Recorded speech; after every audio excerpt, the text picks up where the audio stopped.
அவர்கள் கூடினது யுத்தத்திற்கு அல்ல, ஜெபத்திற்காக கூடினார்கள். அவர்கள் ஜெபிக்கிற நேரத்தில் பெலிஸ்தியர்கள் அவர்களுக்கு விரோதமாக வந்தார்கள். விரோதமாக வரும் பொழுது இந்த இஸ்ரவேல் என்ன செய்கிறார்கள்?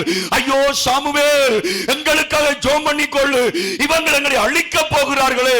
அத போல பிரியமானவர்களே, கடந்த காலங்களில், கடந்த நேரங்களில் நாங்கள் ஜெபம் பண்ணும் பொழுது, சபையாக ஒன்று கூடும் பொழுது, கர்த்தரை ஆராதித்துக் கொண்டிருந்த பொழுது எத்தனையோ பெலிஸ்திய ஆவிகள் எங்களுக்கு எதிரிட்டு வந்தது. ஹல்லேலூயா.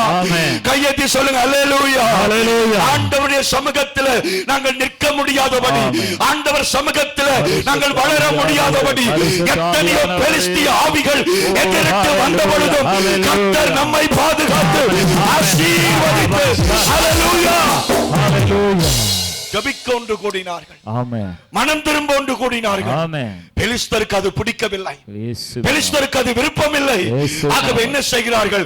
அவர்களை ஒடுக்க வந்தார்கள். எனக்கு அருமையானவர்களே, இந்த வருஷம், கடந்த வருஷங்களை நாங்கள் திரும்பி பார்க்கும் பொழுது எங்களுடைய ஜெப ஐக்கியங்கள், சபை ஐக்கியங்கள், குடும்ப ஐக்கியங்களை உடைக்க பிசாசு பல விதங்களிலே கிரியை செய்தார். ஆமென். அல்லேலூயா, அல்லேலூயா, அல்லேலூயா, அல்லேலூயா. கர்த்தர் நம்மை கைவிடவில்லை. ஆமென். கர்த்தர் நம்மை கைவிடவில்லை. ஆனால் உங்களுக்கு விரோதமா எத்தனை சக்திகள் வந்தாலும் கர்த்தர் உங்களோடு கூட இருப்பார். ஆமென் அப்பா. கர்த்தர் உங்களோடு கூட இருப்பார். அப்பா. நீங்க சபைக்குள்ள வரக்கூடாது, நீங்க அந்நிய பாஷை பேசக்கூடாது, நீங்க தீர்க்க தரிசனம் சொல்லக்கூடாது, நீங்க அபிஷேகத்தை பெறக்கூடாது, கடவுளுக்குள்ள நீங்க வளரக்கூடாதுன்னு பெலிஸ்திய ஆவி கடந்த காலங்களில் உங்களுக்கு விரோதமாய் நின்றது. ஆமென். நன்றி அப்பா. அல்லேலூயா, அல்லேலூயா. பெலிஸ்திய ஆவிகள் உங்களுக்கு விரோதமாய் நின்றது. நன்றி அப்பா. இந்த சபையை கட்ட தொடங்கின பொழுது எத்தனை கதைகள், எப்படி கட்டுவார், எப்படி கட்டி முடிப்பார். பெலிஸ்திய ஆவிகள் தேவனுக்குள்ள வளர முடியாதபடி, தேவனுக்குள்ள கிரியை செய்ய முடியாதபடி அவைகள் தட்டைகளை உண்டாக்கின பொழுது தேவ ஜனங்கள் என்ன செய்தார்கள்? தேவ மனுஷனோடு சேர்ந்து ஜெபம் பண்ணினார்கள். கையை தட்டி கர்த்தருக்கு நன்றி செலுத்துங்கள். ஹல்லேலூயா, ஹல்லேலூயா. ஜபத்தை அழிக்கிற ஆவிய ஜபத்தால தான் அழிக்க வேண்டும். ஆமென்.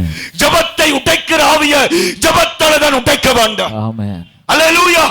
நீ ஜெபிக்க முடியாதபடி, நீ ஆண்டவரை தேட முடியாதபடி எந்த ஆவி கிரியை செய்தோ அந்த ஆவிய ஆண்டவரை தேடித்தான் நீ உடைக்க வேண்டும். அல்லேலூயா.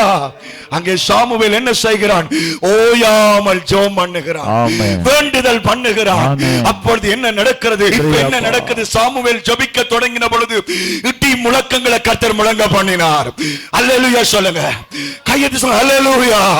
பெலிஸ்தியர்களுக்கு விரோதமாய் இடி முழக்கங்கள் வந்தது. அல்லேலூயா, அல்லேலூயா, அல்லேலூயா, அல்லேலூயா, அல்லேலூயா. என்ன நடக்குது? அவங்க எல்லாம் பயந்து ஓடும் பொழுது தேவ ஜனங்கள் அவர்களை ஜெயிக்கத்தக்கதாய் கர்த்தர் உதவி செய்தார்.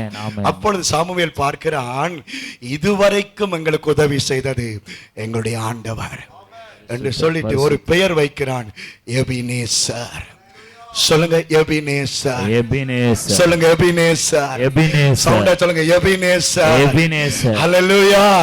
அதனுடைய அர்த்தம் என்ன? இம்மட்டும் கர்த்தர் எனக்கு உதவி செய்தார். எத்தனை பேர் சொல்றீங்க இந்த 2025 வருஷம் 10ஆம் மாசம் வரைக்கும் கர்த்தர் எனக்கு உதவி செய்தார்? கையை கும்பிட்டு சொல்லுங்க, கர்த்தர் எனக்கு உதவி செய்தார். கையை கும்பிட்டு, கையை கும்பிட்டு, கர்த்தர் எனக்கு உதவி செய்தார். கர்த்தர் எனக்கு உதவி. ஹல்லேலூயா. கண்ணா கண்ணா கண்ணாப்பா, கண்ணாதான், கண்ணா தானே. ஆமென் சொல்லுங்க. ஆமென். கையெத்தி காட்டையா. அல்லேலூயா, அல்லேலூயா. கர்த்தருக்கு ஸ்தோத்திரம். ஆமென், ஆமென். மூன்றாம் மாடிக்கெல்லாம் போய் அல்லேலூயா, அல்லேலூயா, ஆமென், ஆமென். கோமா நிலையில செயலற்றவனாய் கிடந்த அந்த பிள்ளைய அல்லேலூயா, ஆமென் சொல்லுங்க. கர்த்தர் நல்லவா. இம்மட்டும் உதவி செய்தார். இம்மட்டும் உதவி செய்தார். இம்மட்டும் உதவி செய்தார். நீ போன வழியில எத்தனை பேர் ஆக்சிடென்ட் பட்டு செத்தாங்க, ஆனா கர்த்தர் உன்னை கைவிடவில்லை. ஏன் தெரியுமா? அவர் எபினேசர். திறமை இல்ல. ஆமென் சொல்லுங்க. எத்தனை பேர் சொல்லுங்க, அப்பா நீர் எனக்கு எபினேசர். அப்பா எபினேசர், அப்பா எபினேசர் நீர்தானையா.